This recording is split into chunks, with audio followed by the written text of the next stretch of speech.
சிவாய நம. திருச்சிற்றம்பலம். வேற்றாகி பின்னாகி நின்றாய் போற்றி, மீளாமை ஆளென்னை கொண்டாய் போற்றி, ஊற்றாகி உள்ளே ஒளித்தாய் போற்றி, போவாத சப்பத்து ஒளியே போற்றி, ஆற்றாகி அங்கே அமிர்ந்தாய் போற்றி, ஆரங்கம் நாள் வேதமானாய் போற்றி, காற்றாகி எங்கும் கலந்தாய் போற்றி, கைலை மலையானை போற்றி போற்றி. திருச்சிற்றம்பலம். அனைவருக்கும் இலக்கிய ஆராய்ச்சி மையம் சிங்கப்பூர் மற்றும் ஐயாயிரம் திருமுறை மற்றும் திருவையாறை இணைந்து நடத்தும் மன்னிய சிவஞான் மொழிதரு மாட்டம் 11ஆம் திருமுறை கருத்தரங்கத்தின் 30வது சிற்றிலக்கிய சிந்தனைக்குள் செல்ல இருக்கிறோம். இந்நிகழ்வுக்கு வருகை தந்திருக்கும் அனைவரையும் வருக வருக என்று வரவேற்கிறோம். இப்போது நம்முடன் பேச வந்திருப்பவர் சிவர் ருக்மணி அம்மா அவர்கள். சென்னையை சேர்ந்தவர். திருமுறைகளில் மிகுந்த ஆர்வம் கொண்டவர். திருமுறைகள், கோயில், தல பயணங்களிலும் மிகுந்த ஆர்வம் கொண்டவர். இப்போது கூட காசி மாநகரில் இருந்துதான் நமக்கு இந்த பொலிவினை வழங்க கொண்டிருக்கிறார். அவர்கள் அனுபவ உரையை கேட்கலாம் வாருங்கள். அம்மா, மேடை உங்களுடையது, பேசலாம் வாருங்கள்.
வந்துச்சடா.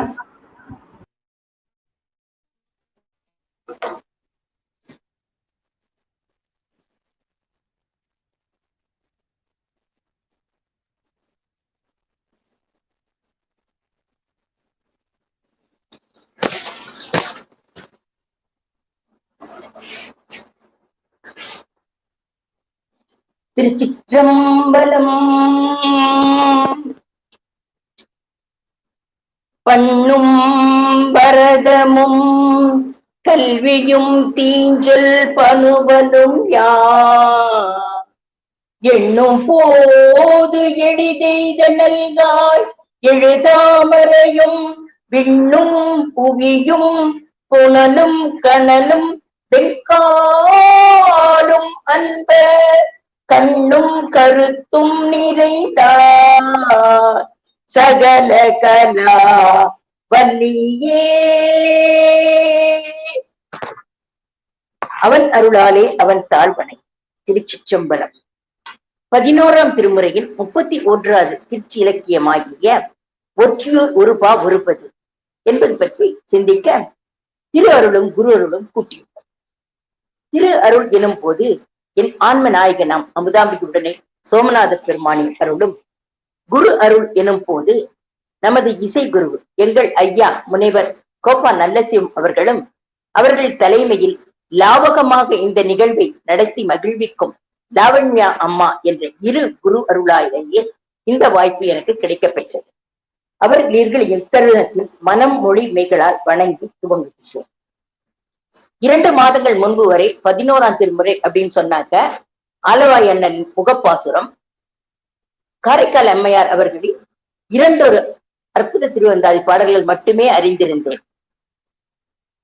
சென்ற பிப்ரவரி மாதத்தில் லாவண்யா அருள் அவர்கள் 11ஆம் திருவை பற்றிய ஒரு விளக்க உரையை பதிவிட்டார்கள். அதை கேட்ட பின்பே 11ஆம் திருமுறையின் சிறப்பை சிறிது உணர்ந்தேன். பின்னர் ஐயாவும் அம்மாவும் கலந்து ஆலோசித்து இனிய வேள்வியை செய்ய திட்டமிட்டு என்னையும் ஓர் பொருட்படுத்தி வாய்ப்பு அளித்ததாலேயே 11ஆம் திருமுறையை முழுவதுமாக வாசித்து படித்து அதில் பட்டினத்து பிள்ளையின் திருவாற்றியூர் உருவா உருவது என்ற இந்த இலக்கியத்தை சிந்திக்கும் பேறு பெற்றேன். முதலில் நூல் ஆசிரியர் பற்றி ஓர் அறிமுகம். பட்டினத்தார் நாம் அனைவரும் அறிந்ததே. பட்டினத்தார் என்பது காவிரிப்பூ பட்டினத்தின் மிக உயர்ந்த பணக்காரராக வாழ்ந்த ஒருவர் துறவு மேற்கொண்டு வந்தார் என்ற விஷயம். இதில் பட்டினத்தார் இடைமருதூரின் மகாலிங்க சுவாமியையே மருதவாணன் என்ற பெயரில் மகனாக பெற்று அவர் மூலமாகவே காதறந்த ஊசியும் வாராதுகான் கடைவெளிக்கே என்ற ஒரு வாசகத்தை திருவாசகமாக இல்லை குரு வாசகமாக கொண்டு க்ஷணப்பொழுதில் துறவு மேற்கொண்டனர். மும்மல துணையுடன் வாழும் சகலர்களாகிய நாம் வியப்பது மட்டுமல்ல, ஆகச் சிறந்த துறவியான தாயுமான சுவாமிகளே பட்டினத்தாரை கண்டு விவரிக்கின்றார், கூறுகின்றார். பட்டினத்து பிள்ளையை போல் துறக்க யாரால் முடியும்? இதன் மூலம் அவர் துறவின் மேன்மை நமக்கு புலப்படுகின்றது. ஆம், அவ்வாறு துறவு பூண்ட அவர் மகாலிங்க சுவாமியின் ஆணைப்படி பல ஊர் திரிந்து நுனிக்கரும்பு இனிக்க பெற்று ஒற்றியூரில் சிவமாம் தன்மையடைந்தார். அது என்ன நுனிக்கரும்பு இனித்தல் என்று சிந்தித்தால், நமது கருவி கரணங்களில் நாக்கு மட்டுமே இரு தொழில் புரிவது, ஞான கருவியாகும் தொழில் கருவியாகும் செயல்படும் சிறப்புடையது. அதை கட்டுப்படுத்தி விட்டால், அதை கை கொண்டு விட்டால் அனைத்து கருவி கரணங்களும் எளிதாக கட்டுப்படுத்தி விடுபடுதல் எளிது. மேலும் 36 தத்துவங்களையும் சுத்தி பெற்று ஆன்ம சுத்தி அடைந்து சிவ தரிசனம் பெற்று சிவபோகம் சிவ யோகம் பெற்று சிவப்பேறு கிடைக்க பெற்று சிவகதி அடைதல் எளிது என்ற குறிப்பு போதும்.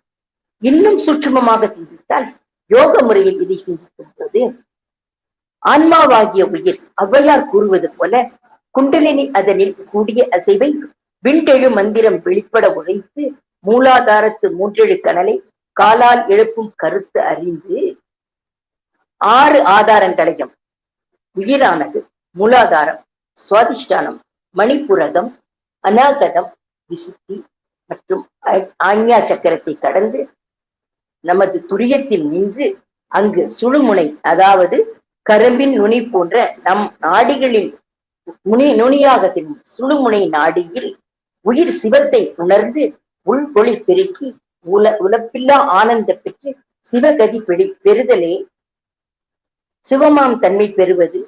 சுழுமுனை நாடியில் உயிர் சிவத்தை காண்பதே அந்த கரும்பு இனிக்கும் நிகழ்வாக இருக்கும் என்று உணரப்படுகின்றோம். அவ்வாறு அவர் ஜீவ சமாதி அடைந்த இடம் திரு ஒற்றியூராகும். இப்பொழுது ஒற்றியூர் பற்றி சிறிது சிந்திப்போம். மணலெல்லாம் திருநீர், வனங்கள் எல்லாம் கணநாதர், பூவிலையில் இது சிவலோகம் என்று பட்டினத்தாரால் புகழப்பட்ட ஊர் ஒற்றியூர். மற்றும் நமது மூவர் முதலீடுகளாலும் பாடல் படப்பெற்ற திருத்தலமும் ஒற்றியூரே. நமது திருஞான சம்பந்த பெருமான் தனது 3ஆம் திருமுறையின் 57வது பாடலில் மிக அழகாக ஒற்றியூரை பற்றி புகழ்கின்றார். காண்போமா? விடையவன் விண்ணும் மண்ணும் தொட நின்றவன் பெண்மழுவா படகினன் பாய் புலி தோள் உடை கோவனும் பல் கரந்தை சடையவன் சாமவேதன் சதி தங்கிய சங்கவின் தோடு உடையவன் ஊனமிலி உறையும் இடம் ஒற்றியூரே. உடையவன் ஊனமிலி உறையும் இடம் ஒற்றியூரே என்று பாடி மகிழ்ந்தார். அப்பர் சுவாமிகளோ ஒற்றியூரை தனது 5 பாமாலைகளால் அலங்கரித்து பார்த்தார். அந்த மாலையை சூடும் வண்ணம் 5 பதிகங்களை பாடியுள்ளார். குறிப்பாக மனதை தோணியாக்கி இறையை உணரும் வழியை மிக அழகாக நமக்கு காட்டுகின்றார். மனமெனும் தோணி பற்றி மதி என்னும் கோலை ஊன்றி சினம் என்னும் சரக்கை ஏற்றி செறி கடல் ஓடும் போது மதனெனும் பாறை தாக்கி மறியும் போதறிய ஒன்னா உனை உண்ணும் உணர்வினல்காய் ஒற்றியூர் உடைய கோவே உனை உண்ணும் உணர்வினல்காய் ஒற்றியூர் உடைய கோவே என்று நமக்கு வழிகாட்டுகின்றார். நமது நம்பி ஆரூரோ இத்தலத்தில் 2 பதிகம் பாடியுள்ளார். வழக்கி வீழினும் உன் திருப்பெயர் அல்லால் மற்ற நான் அறியேன் மறுமாற்றம் எனவும், மற்றொரு பதிகத்தில் பாட்டும் பாடி பரவி திரிவார் ஈட்டும் வினைகள் தீர்ப்பார் கோவில் இந்த ஒற்றியூர் கோவிலே என்று கூறுகின்றார். இம்மூவரையும் தொடர்ந்து பட்டினத்து அடிகள் 13ஆம் திருமுறையில் இன்றைய சிந்தனை பாடலான ஒற்றியூர் ஒருவா ஒருவது வழங்கியுள்ளார். துவக்கமே மிக அழகாக இரு நில மடந்தை இயல்பினை கொடுத்த எனக்கு வங்கி நிலமாகிய மடந்தை பெண் கடலை தனது மேகலையாகவும் உடுத்தியுள்ளால் அதன் முகமாக பொலிவதாக அமைந்துள்ளது ஒற்றியூர் என துவங்கின்றார். ஆக நிலமாகிய மடந்த பெண்ணின் முகமே ஒற்றியூர் தான் என கூறுகின்றார். திரு ஒற்றியூரில் கோவில் கொண்டுகின்ற சிவபெருமானின் பெரும் புகழினை ஆசிரியப்பாவில் 10 பாக்களாக அந்தாதி தொடை அமைப்பில் பாடப்பெற்றதால் இந்நூல் ஒற்றியூர் ஒருவா ஒருவது எனப்பட்டது. ஒற்றியூர் இறைவனை முன்னிலைப்படுத்தி போற்றி பரவும் விதத்தில் இந்நூல் அமைந்து உள்ளது.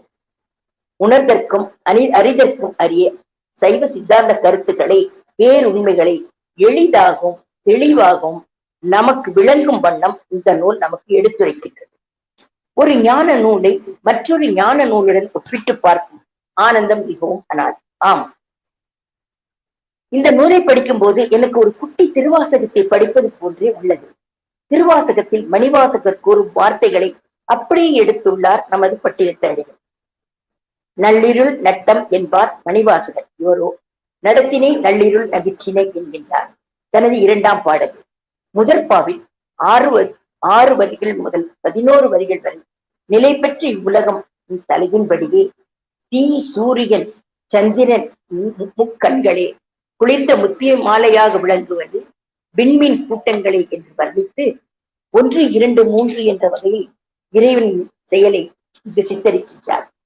1 ஆகாயம் உனது உடல், 2 அமைத்தலும் அழித்தலும் இருவகை இயல்பு, 3 சாத்வீகம் ராசசம் தாமசம் என்று முக்குணங்கள் நீயே, 4 கருப்பை முட்டை நிலம் வியர்வு என்னும் 4 பிறப்பும் நீயே, 5 மெய்வாய் கண் மூக்கு செவி என்னும் 5 பொறியும் நீயே, 6 சைவம் வைணவம் சாத்தம் கணபத்தியம் கௌமாரம் சௌரம் என்னும் 6 சமயங்களும் நீயே, பூலோகம் புகலோகம் சுவர்லோகம் சனலோகம் தபலோகம் மகரலோகம் சத்தியலோகம் என்ற 7 உலகம் நீயே, பூமி நீர் தீ வான் காற்று சந்திர சூரியன் ஆன்மா என்ற 8 அட்ட மூர்த்தியும் நீயே என எண்வரிசை காட்டும் போது மணிவாசகர் தனது போற்றி திரு அகவலில் மிக அழகாக ஒவ்வொரு பாதமாக மானிட பிறப்பின் இயல்பை வர்ணித்திருப்பார். அது போலவே இவர் இறைவனின் சிறப்பை இங்கு வர்ணித்து காட்டுகின்றார். 3ஆம் பாடலில் இறைவன் வீரச் செயல்களை காட்டுகின்றார். மணிவாசகரும் திரு உந்தியாரில் இறைவனின் அட்டவீர செயல்களை காட்டுவது போல் இங்கு நமது பிள்ளையார் மிக அழகாக காட்டுகின்றார். பார்ப்போமா? வேள்வி மூர்த்தி தன் தலையினை எடுத்தும் நீள் விசும்பாளி தன் தோளினை நெறித்தும் ஓங்கிய மறையோர்க்கு ஒரு முகம் ஒழித்தும் பூங்கனை வேளை பொடிப்பட விழித்தும் திரள் கெட அரக்கனை திருவிரல் ஊன்றியும் குறைபட கூற்றினை குறிப்பில் அடக்கும் என்று வீரச் செயல்களை செய்யும் ஒற்றியூரா தொல்புகள் அல்லவா என்று கூறுகின்றார். 5ஆம் பாடலில் மயக்கமில் சொல் நீர் வினை நீ வினையை செய்விப்பாய் நீ உன்னை சேயாக தன்னை உணர்ந்தவர்களுக்கு அண்மையில் நின்று தாயாக உதவுவோனும் நீ செஞ்சடை தூமணி அணிந்து ஆனேறு ஏறும் மூவிலை சொல்லும் எந்துபவனும் நீயே ஒற்றியூரா என்கின்றார். 6வது பாடலில் நல்லுயிர் கூட்ட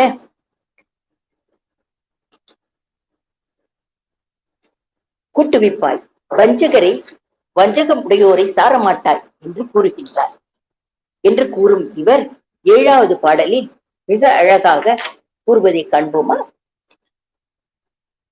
பிறவா பிரிவியை பெருக்கா பெருமையை, துறவா துறவியை தொடரா தொடர்ச்சியை, நுகரா நுகர்ச்சியை நுணுகா நுணுக்கினை, அகலா அயற்சியை அணுகா அணியனை, செய்யா செய்கை திருவா சிறப்பினை, வெய்யை தனியை விழுமியை நொய்யை, ஆக்குருதி அழுத்தி ஆன பல்பொருள் நீக்கு தொகுதி நீங்குதி அடைதி, ஏனை ஆகிய எண்ணில் பல்குணம் நினைதொரும் மயக்கும் நீர்மையில் ஆதன், ஒருங்கு கடற்பொருள் கொடுத்த ஒற்றியூரா என கூறும்போது, அளவு கடந்த பெருமையை கொண்டு விளங்குகின்ற எனினும் என் உள்ளத்தில் இன்று நீங்காது ஒடுங்கி உள்ளாய், உடம்புகளை கடந்த சூட்சும உடம்பை உடையாய் எனினும் இவ்வுலகம் முழுவதும் உன் உருவமே வெளிப்படுகின்றது, காப்பாற்ற வேண்டும் என்று பெருங்குணம் கொண்டுள்ளாய் மற்றும் சொல்லிய வகையால் நீ துணையாக இல்லாமல் தோன்றினாலும் உயிர் தொகுதிகளுக்கு எல்லாம் நீயே தலைவன், அனைத்து இடங்களிலும் நீ நிறைந்துள்ளாய், எனினும் வஞ்சனை உடையார்களை நீ சாரமாட்டாய் என்கின்றார்.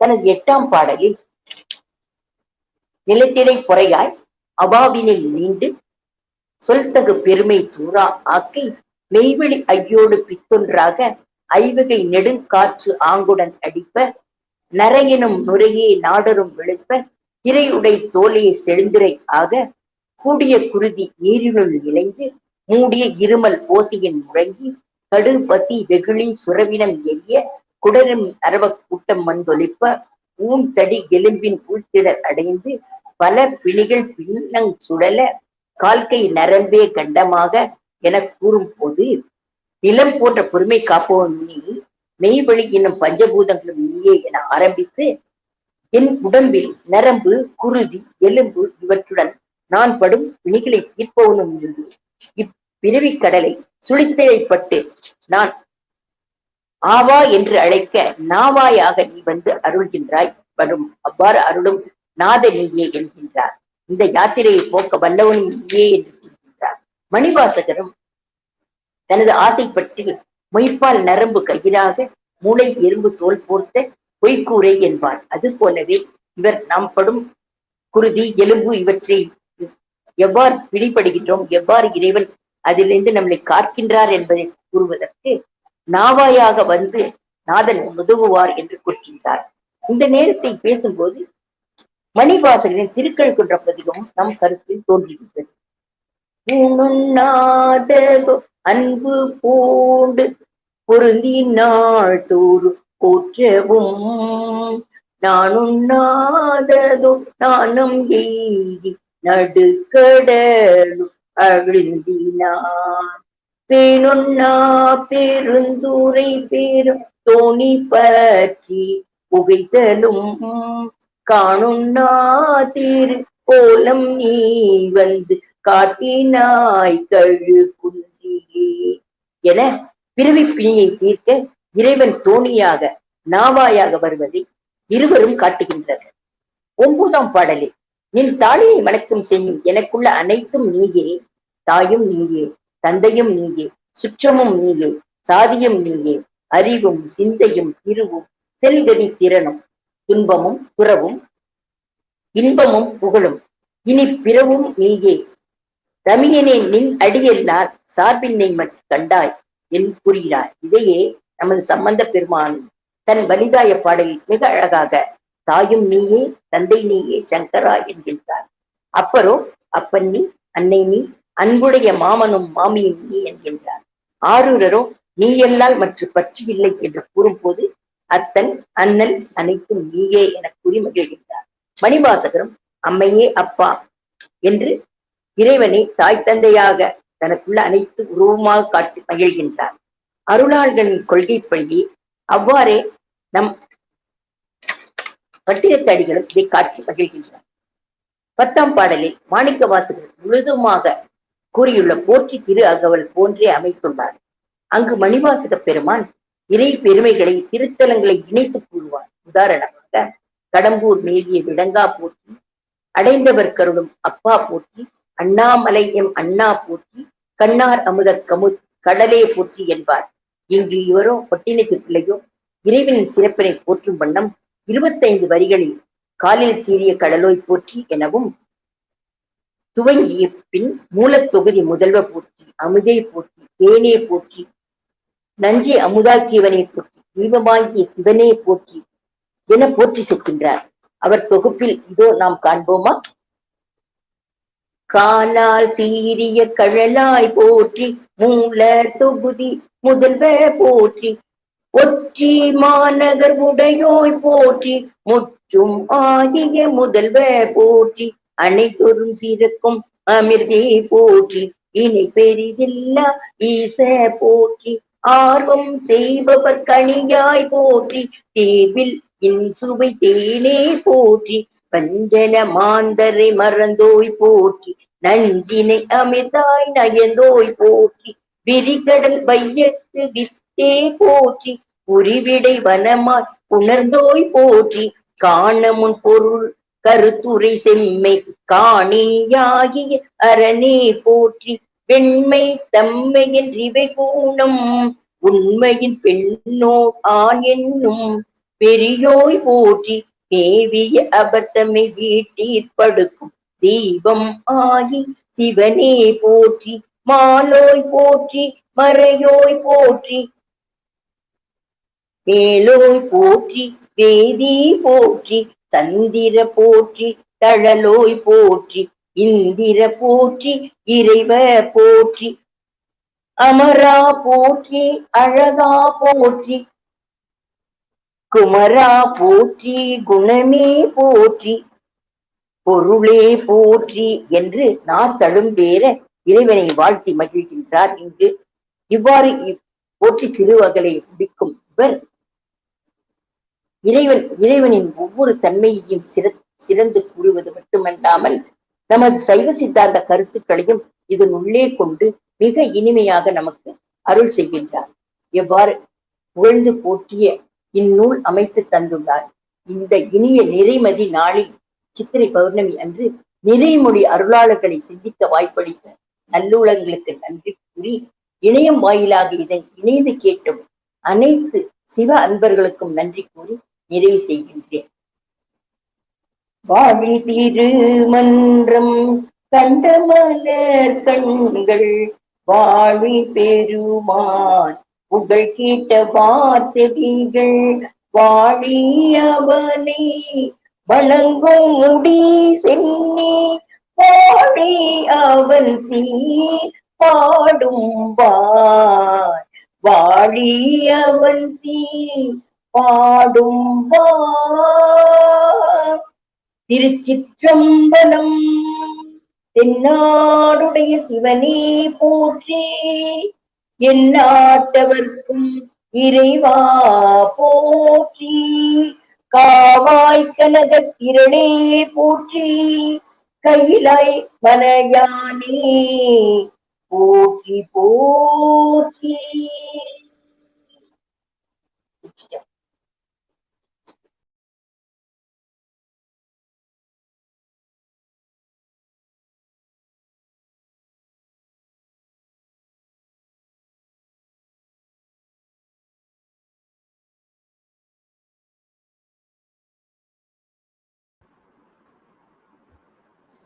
திருச்சிற்றம்பலம்.